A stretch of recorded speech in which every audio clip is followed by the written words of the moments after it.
there. Hey everybody, this is Kendéll Lenice, your fave life coach, your remix coach, and this is Kendéll Lenice live on location. And I am here with my girl, Regina Smithwick. All right, so tell the people where we are, first of all, since we're standing here. Oh, wait. We at the Virginia State University Host Hotel of the 2025 Men's Championship. We won, y'all. We won. And I will CIAA. CIAA in Baltimore. And I will give a shout out to the ladies of Virginia State basketball. They didn't win, but they won in our hearts because they made it to the finals. So congratulations, ladies. But we are celebrating our win in the Host Hotel. And I'm able to see my sis. You know what I'm saying? This is like double dose right here. I'm able to celebrate and have her here. So I'm happy that y'all here together. Yes. The last time I saw her, y'all saw it. I mean, she's been playing on her TikTok. I've been playing it on mine. Yeah. I went to North Carolina to her home. Yeah. She graciously opened her doors in her show, and we talked about relationships. We rang out that sponge. So let's talk a little bit about what that is and how important that is to sisterhood. Because that's what I want to talk about. It's about women supporting one another and helping one another. So I want to talk about that. Let's talk about ring out this your sponge. Just ring out your sponge. My sponge. Okay, because I was saying mine before. Yeah, bring out your sponge. Bring out your sponge, right? Let's talk about how that got started and talk about how you decided to put something together, bring out your sponge for relationships. Because I think it's so important because sisterhoods are relationships. Although we were talking about romantic relationships, we were able to build a sisterhood within that, talking about that. So let's talk a little bit about that. Yeah. So bring out your sponge. The concept is bring out insecurities, low self-esteem, validation issues, and now you're able to absorb new ideas, new process, and new belief systems, right? And new mindsets. So it's ringing out and absorbing new. So even with that, when it comes to the relationship part, a lot of us date and a lot of us want to be in relationships. A lot of us want to be married. But a lot of times it's running from ourselves. We don't even know and love ourselves and know who we are. But we want someone else to love us and try to tell us who we are. Yeah. We got to kind of take the cart and put it in front of the horse is in front of the cart. Yeah. We got to really focus on us first, get ourselves together, then go out there and date. Yeah. A lot of us do what we are conditioned to by our little kids. Oh, you got a boyfriend. Oh, you're going to get married. Oh, like everybody want to rush you to get married and have a boyfriend and do all this stuff. But they're just pushing their insecurities on you, right? Yeah. A lot of times we don't need to do it like that. We need to kind of learn ourselves and then feel whole and complete. So when we do it, it will last, ladies and gentlemen. I'm a divorcee. I'm telling you. A lot of times we just go out there and think it's going to work itself. We go to school, we train for everything, but we don't train for relationships. We don't go to counseling for relationships. We don't do any reading on relationships. We just feel you love me, girl. I love you too. We're going to make it. It doesn't work that way. So you have to really know who you are. And I had to learn that the hard way. But after I learned that, I understood me. Even if it doesn't work, I get the process now. So I'm okay. I don't take things personally no more. The journey keeps flowing, just like a river. And if it didn't work with you, that's fine. I learned what I need to learn from it, and I moved on. No feelings hurt. I don't get all wrapped up like I used to. I learned from that. So with friendships, a friendship is like a relationship, but of course you're not intimate with your friends like that. But No. But it's a relationship. So we still got to cultivate it. We still got to learn it. We still got to respect it. We still got we take relationships like it's supposed to just work. We got to work on our friendships. And we got to be transparent and honest with our friendships too. So it's not just, oh, girl, you're my girl. Let's hang out, go to a party. You're my best friend.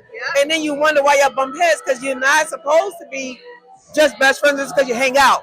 You got to earn that title. That title comes with a lot of responsibility. I had a friend that I've known for many, many years since I was little, and she used to always say, well, I think we should be closer than we are. And it takes time, and it takes vulnerability, and it takes trust and all of that, and those things can happen. But like you said, you still have to cultivate those things, and you have to pay up and participate. Participate, and you have to show up, not pay up. Well, somebody you have to pay. yeah, that's the problem. But really, you have to be able to cultivate that just like a romantic relationship. The only thing that's different is You're not intimate. exactly. That's the only thing is different. That you're not intimate, but the relationship is still the same. You're still humans. You're flesh. You're gonna have the same feelings. You're gonna have feelings of love, anger, disappointment, jealousy, whatever that is. It happens in friendships too. And friendships grow. If you're friends with someone for 40 years, if you're the same person 40 years later, that's a problem with you. There's a problem. Big problem. There's a big problem. So sometimes when you shift some people don't know how to shift with you. So a lot of times your friendships have issues because you're supposed to change. Yeah. You're not supposed to be the same person that you was in 1980. Right? Think about it. Except if you love New Edition, because I still love New Edition like I did since '83. Yeah, well, I'm just saying. Right. But something like that is hobbies and things of interest. But I'm talking about you as a person. It was just a way for me to slide New Edition into the interview. Okay, let's use them. Okay. NE has changed and evolved in 40 years. We're going to take Bobby by itself, Justin by itself. How much he changed in 40 years, right? If you stay the same, something's wrong. So a lot of times relationships go through changes, and a lot of times we don't want to face the change. Yeah. And then we're kind of like, well, we've been friends for 40 years. The loyalty kicks in. How can I not be their friend? We've been through everything together. Sometimes people are not meant to go the journey with you, ladies and gentlemen. Some people are meant to, like, you enjoy them in that chapter. You could say, you know what, let's catch up once in a while. Let's go out to eat maybe once or twice a year just to make sure you're good and your kids are good. But I'm not supposed to be in your daily life. I'm not supposed to be in your everyday life no more. But it's not we think something's wrong with that, but there's nothing wrong with that. Because everything has a season, and everybody is not, it may sound offensive to some, but everybody is not meant to continue the journey with you. You know how I described it even on your podcast, like a train. Yeah. Train station. Some people are getting off. Everybody's not going to go to that final destination with you, and that's okay. Yeah. And that's what we have to normalize, that being okay. But that's the problem. That's not normal, especially in our community. Our community don't really have, we're territorial. We're very territorial as a culture. Yeah. And we feel, even in relationships, I'm sorry, look at me. I just want to make sure. Look at me. And basically territorial in love relationships as well as friendships. Because we have a friend and they have a friend, you like, why you have another friend? I should be enough. Ooh, let me tell y'all something. So we was in the mall back in the 80s, right? And I was with one of my best friends, and my other best friend came. Now, some people label best friend, right?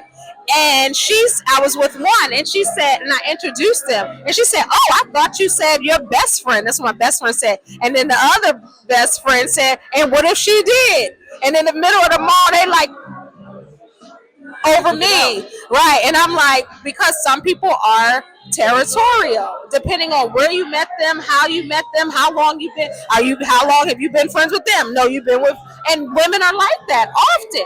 You know, I've been blessed with. I actually have two best friends. I've been blessed because my two best friends are friends. I love that. I have two best friends. A lot of people say, how can you have two best friends? It's called best friends. They actually serve, and I serve in their lives differently. Yeah. We have different relationships. What I have with one of them is totally different than I have with the other one. So it's not like just because they're best friends, we all do the same thing. Yeah. And so and they good. They're good friends. We all went to high school together. Yeah. So we all good. So I've been blessed with that. I didn't have to deal with that. And that was when we were little. We all friends now. They're not friends, but they know because of me. Yeah, and that's it. I'm glad we brought this up because I'm talking about then in the 80s when we were little. Right. But unfortunately, some women are still like that even in their 50s. They're insecure in themselves. They're insecure in themselves. It got nothing to do with the other person. It's all about them.